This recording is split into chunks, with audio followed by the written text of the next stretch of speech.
Dana Loesch joins us now. She's an NRA spokesperson and host of The Dana Show. You were expecting something like this, I take it, Dana? That response, yes, Stuart, and thank you so much for having me. I did, and I know that there were a lot of congressional members in response to this, and they had said that had it not been for Representative Scalise's Capitol Hill Police, the two officers who served as his detail, both of whom are heroes, particularly as well as Crystal Griner, who I know, I mean, that's a strong woman who was out there protecting congressional members as well. If it had not been for Representative Scalise being there, they would not have had anyone, Stuart. And these lawmakers, unless they have permits in Virginia or are able to have a permit and carry into D.C., which can be incredibly tricky to get, they were just sitting ducks. And that's what a lot of them said. They said that all they had to defend themselves with were their gloves and bats. Dana, hold on for a second. I just want to remind our audience that Congressman Chris Collins, will be on this program shortly. About 30 minutes from now, we'll hear from that congressman directly. He says he's going to carry a gun. Now, I say that there is a link between the violent rhetoric that we've been hearing from the left and the violent act which we saw yesterday. Where are the apologies or the pulling back by the left for what they've done to this the political climate? I don't see anything. Do you, Dana?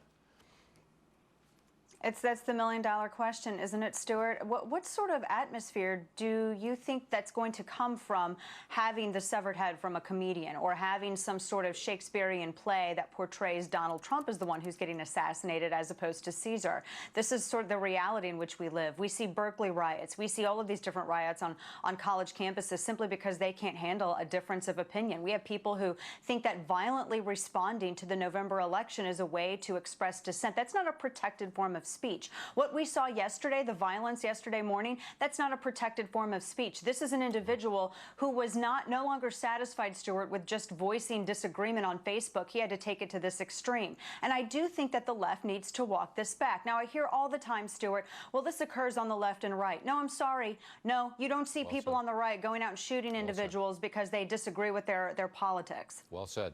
I'm going to just return to a subject that you and I have talked about frequently. I'm just going to air it again.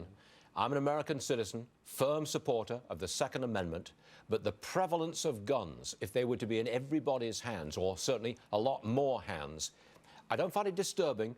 I'm just a little uncomfortable with it. Reassure me, Dana.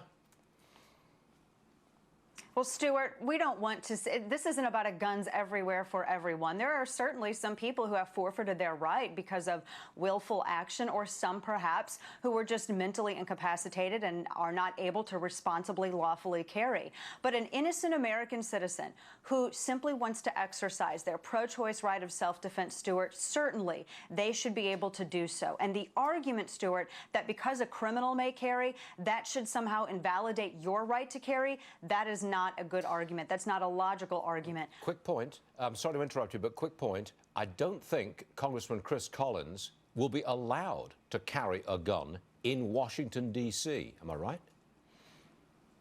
He may not be. I know that even if they can get some sort of permit, even then there are a number of loopholes to jump through. Now, Stuart, you might be aware that Representative Loudermilk was discussing reciprocity for congressional members particularly.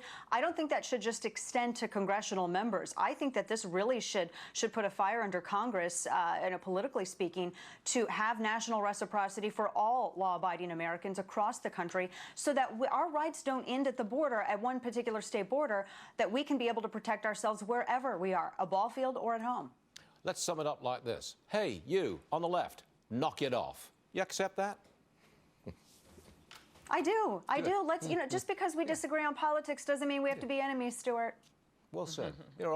You are all right, Dana Loesch. Thanks for joining us, as usual. So are you, Stuart. You're all right, too. You used to call me Varney. Now I'm Stuart. Oh, that's cool.